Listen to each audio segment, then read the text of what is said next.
Good morning, listeners, and welcome to the Trade Talk podcast. Today, if we see the global markets, then they are completely flat. I mean to say, Asian markets are flat, but US market close again on the higher side.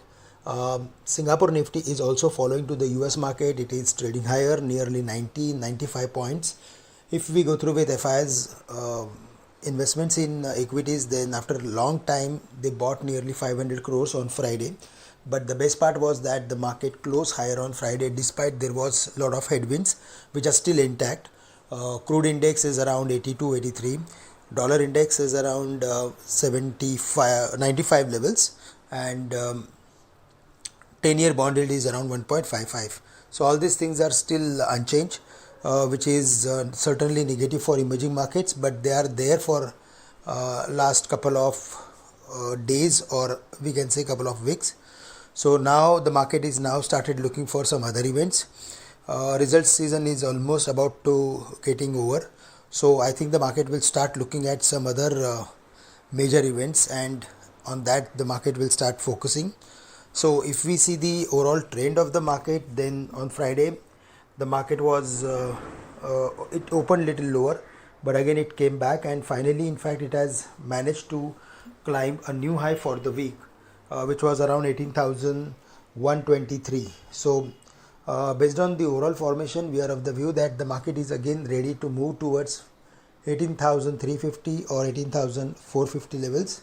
On the downside, 18,065, 18,050 going to act as major support for the market.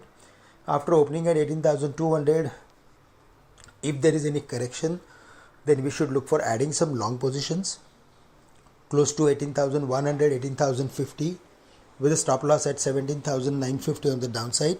Bank Nifty also close above its previous close, but there was hardly any major activity. But yes, we may see some activity from today onwards as ICICI Bank as well as State Bank recovered from lower levels and closed at the highest point of the day. So there we are expecting further more bullishness.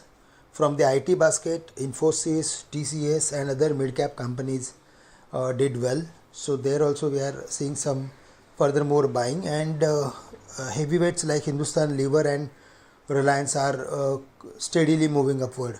So broadly all these large cap companies and a number of sectors are supporting to the broader trend of the market, and that's the reason we are going to see further more activity in the market. Broadly, if we see the little bit longer trend of the market, then currently we are seeing pullback to the recent fall which started from 18,600 to almost 17,600 levels. So if we see the furthermore upward activity, then close to 18,450, 18,500 levels, we may see a major resistance for the market. But at current levels, certainly it's a buy if there is any correction during the day. For Bank Nifty also 39,000 and 39,500 would be major resistance. For the day specifically, we are going to keep a close watch on financial stocks as well as few mid-cap IT companies, and certainly on metal companies. Hindalco, Vedanta should do well. Tata Steel Authority are close to their support areas, and after the results now we need to see that whether they are rebounding or not. But Hindalco, otherwise Vedanta should do well. A few auto companies like Bharat Forge, Tata Motors as well as Ashok Leyland should do well in the near term from the auto basket. And from the cement companies, ACC, Ambuja as well as Ultratech are again going to do further more gains in the near term. So there also, if we see any trading opportunity, then we should look for adding these stocks also to our trading portfolio. Friends, that's all from my side for the day. With this, we are ending today's call. Thank you and have a great day to all of you.